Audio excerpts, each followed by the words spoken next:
ako, kung sino man ang pumatay kay Ino, sila rin ang pumatay kay Meredith. Wala siguro silang pamilya. Sa ilalim, Miss Bridge. Doc! Nurse! Tulong po! I'm your mother. Ako pala na kailangan mo kapihan. How, Mom? Ngayon pa na alam ko na kung ano talaga yung totoo mong ugali? Turns out, may demonyo akong nanay.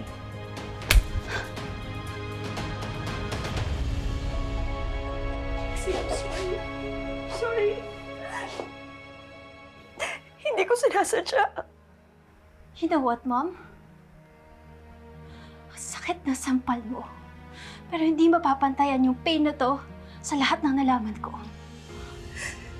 That the woman that I loved and I looked up to is capable of such evil.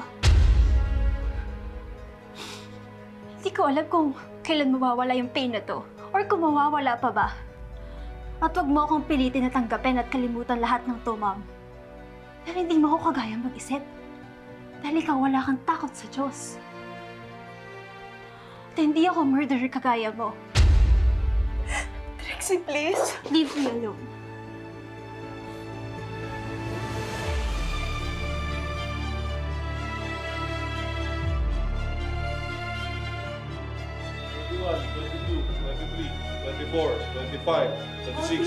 Epinephrine 1 milligram now. Kamusta ang rhythm? Wala pa rin daw. Continue compressions. Let's give her another dose of epinephrine.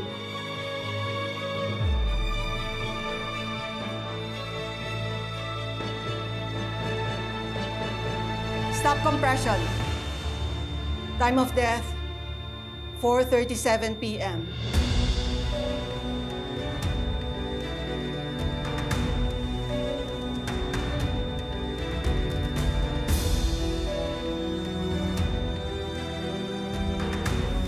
Sorry po, ma'am. Wala na po yung pasyente.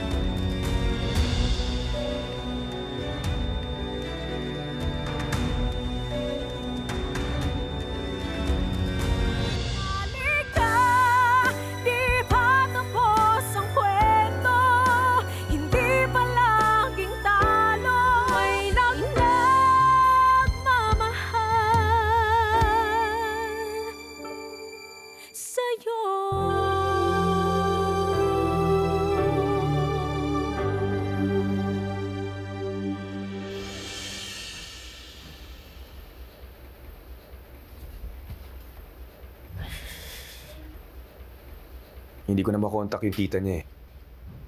Pero may kapatid pa pala siya na na-operahan lately. Maayos naman daw yung lagay. Sila na rin yung mag-aasikaso sa wake ni Sabrina. Ano ba pang kailangan gawin?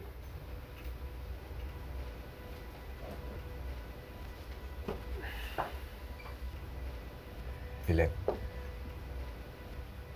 alam kong mahirap tanggapin na nawala na si Sabrina. Pero kailangan natin magpakatatag kung gusto natin siya mabigyan ng hustisya. Naalala ko kasi si nanay kanina nung nire-revive si Sabrina.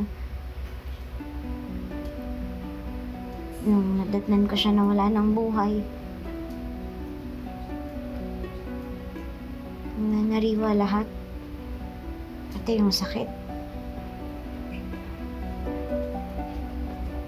I'm sorry. Sana namang tao yung nawala nang hindi agad nabibigyan ng hustisya.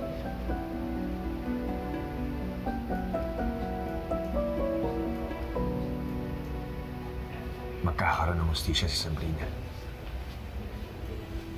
Dahil hindi tayo titigil hanggat di natin nalalaman yung totoong nangyari sa kanya. Hindi tayo titigil hanggat hindi nasasagot yung tanong natin tungkol sa kanila ni Atty. Alan. Yeah, please. Kaya't huwag kang panghinaan ng loob.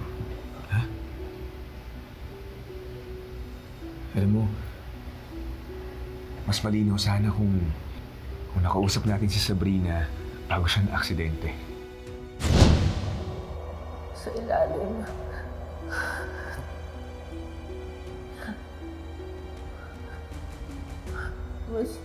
Miss Orange. May nasabi sa akin si Sabrina eh. Parang gusto niya tayong papuntahin sa bahay niya.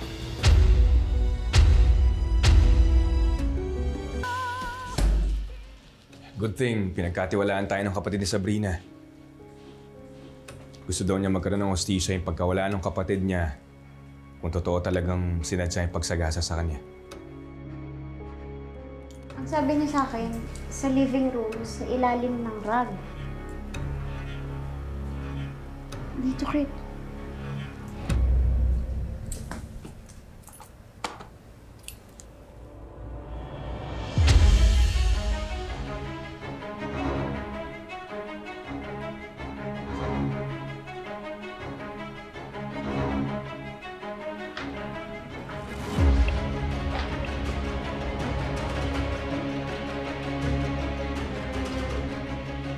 Buksan mo na, Kurt. Gusto ko na makita kung ano nakalagay dyan.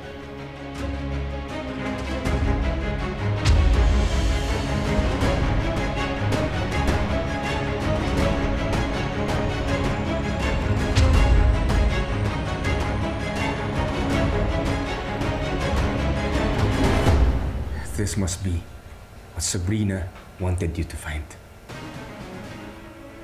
Si Sabrina at Renat? Hindi sila magiging ganito kung mag-boss sila at sekretary lang. Ang iba na lang kung may relasyon sila. We need to finalize the cross questions for the Mendoza case. The hearing's in 2 days. Mamatay ka na, Sabrina.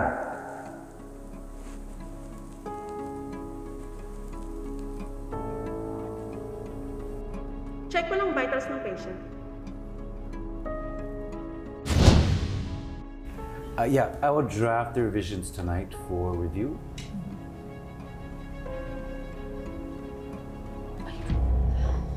Babe, tumawag sa akin yung hospital kung saan na-confine si Sabrina. They've been trying to reach you pero hindi ka raw makontak. Why? What's wrong? What happened to Sabrina? Yeah, is she okay?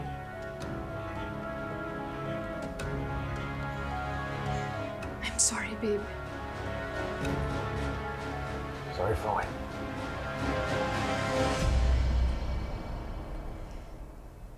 Sabrina didn't make it. She's gone. She's gone? Can't believe this.